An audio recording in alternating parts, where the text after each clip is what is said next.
नमस्कार. बाप्पांचं आगमन आता घरी झालेलं आहे.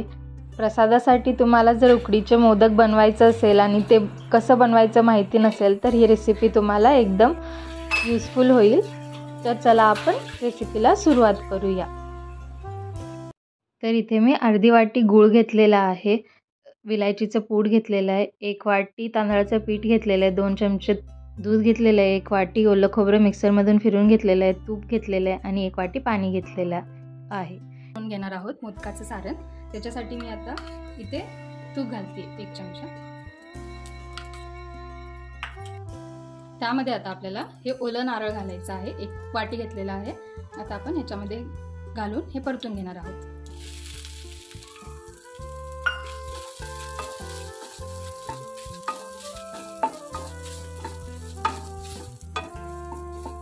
थोडंसंच परतायचं आपल्याला, जास्त वेळ परतू नका.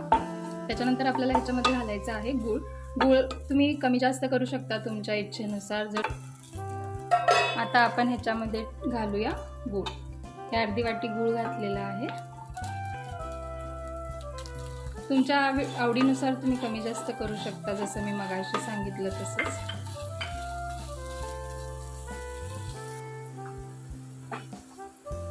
बघू शकता आपलं सारण व्यवस्थितपणे तयार झालेलं आहे. आता ह्याच्यामध्ये एकदम महत्त्वाचं इन्ग्रेडियंट टाकायचं आपल्याला, ते म्हणजे विलायचीची पूड. विलायचीची पूड घातल्यानंतर चव एकदम छान होते.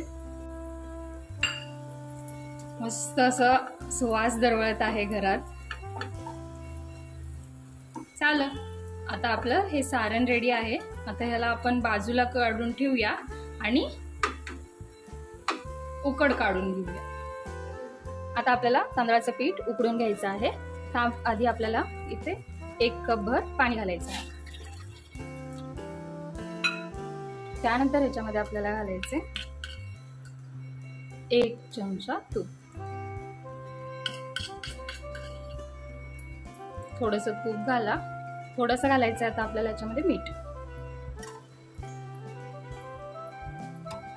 हे व्यवस्थितपणे उकळलं ना, आता ह्याच्यामध्ये आपण तांदळाचं पीठ घालून घेणार आहोत. तांदळाचं पीठ तुम्हाला बाहेर मार्केटमध्ये इझिली मिळेल. जर तुम्ही पुण्यात राहत असाल तर डीमार्टमध्ये तर इझिली भेटतं. वेगवेगळ्या प्रकाराचे बासमती राईसचे, साध्या राईसचे असे पिठाचे पाकिट असतात, ते तुम्ही आणू शकता. आपल्याला ह्याच्यामध्ये थोडंसं घालायचे दूध. दूध घातल्याने मोदकाला छान असं कलर येतं आणि मऊसूत देखील होतात. हे उकळू द्यायचं आहे आपल्याला नीट.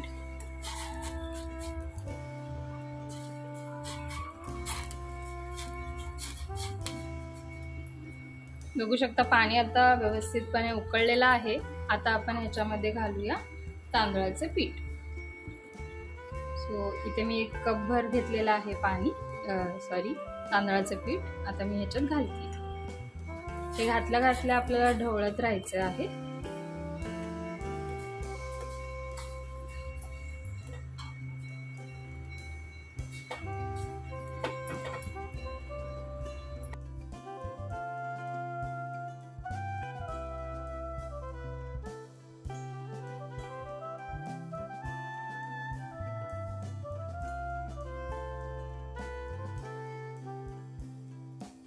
गॅस बंद करा. प्लेट लावते. आता 10 मिनिटांनी आपण हे व्यवस्थितपणे मळून घेणार आहोत.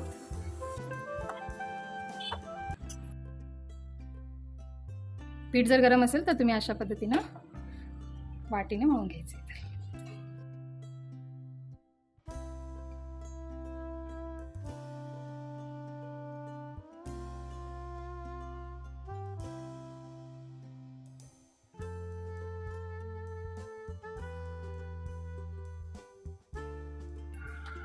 आता मळून झालेलं आहे, बघू शकता. आता आपण हे छोट्या छोट्या पुऱ्या लाटल्यासारखं लाटून घ्यायचं आणि त्याच्यामध्ये आपल्याला सारण भरून घ्यायचं आहे आणि वाफवून घ्यायचं आहे.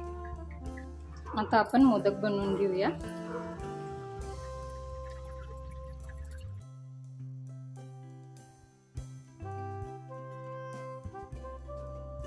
आपल्याला ह्याला शेप द्यायचा आहे.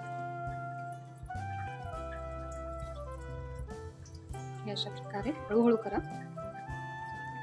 तुम्हाला मोठे मोठे पाहिजे असेल तर जास्त अंतर ठेवून करा आणि जर बारीक हवं असेल तर असं जवळ जवळ करा.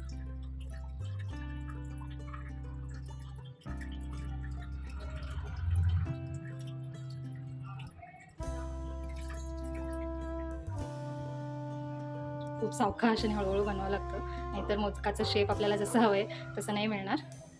त्याचे छान कळ्या दिसलं की मोदक बघायला देखील छान वाटतं आणि खायला तर मोदक एकदम छान लागतोच नेहमी, त्यात काही वादच नाही आहे.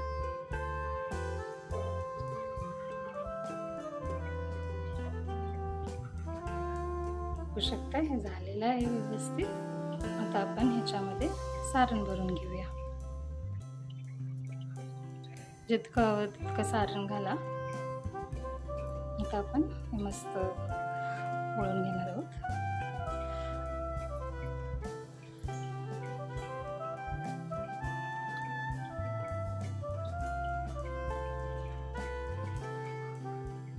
मोदक खाणं किती सोपं आहे आणि बनवणं किती अवघड आहे हे फक्त घरातल्या महिलांनाच माहिती असेल. आणि अर्थातच जर तुम्ही घरात बनवत असाल पुरुष मंडळी तर तुम्हाला देखील माहिती असेल. पण मोदक ह्या दिवसात बनवणं ह्याची मजाच काही वेगळी आहे आणि इतर वेळेस बनवलं तर त्याला तशी चव येत नाही जशी गणपतीच्या दिवसात येते.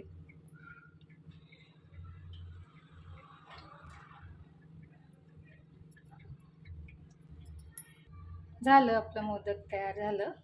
आता आपण हे वाफवून घेऊ शकतो. बघू शकता किती छान दिसत आहेत कळ्या. इथे मी आता एका पातेल्यामध्ये ते वाफवून घेणार आहे. प्लेट घ्यायचं आहे, प्लेटला आपण इथे तूप लावून घ्यायचं आहे. प्लेटच्या खाली मी पाणी ठेवलेलं आहे, पाणी न ठेवता तसंच घालू नका. पाणी घ्यायचं आहे, त्याच्यावरती एक प्लेट घेतलेलं आहे आणि त्याच्यावरती आपल्याला पीठ ठेवायचं आहे. आता इथे जे आपण ताट ठेवलं होतं, तूप लावून घेतलेलं त्या ताटाला, आता इथे आपण मोदक ठेवणार आहोत. अशाच रीतीने आपल्याला बाकीचे देखील मोदक बनवून घ्यायचे आहेत.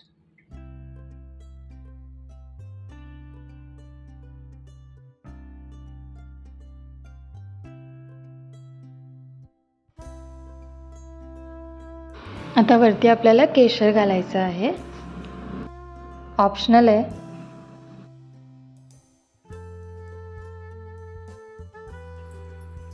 आता आपल्याला हे 15 ते 20 मिनिट वाफवून घ्यायचं आहे.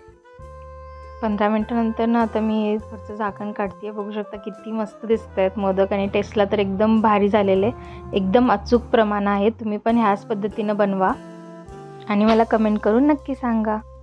व्हिडिओ बघितल्याबद्दल धन्यवाद. Thank you for watching. Please like, share and subscribe to my channel.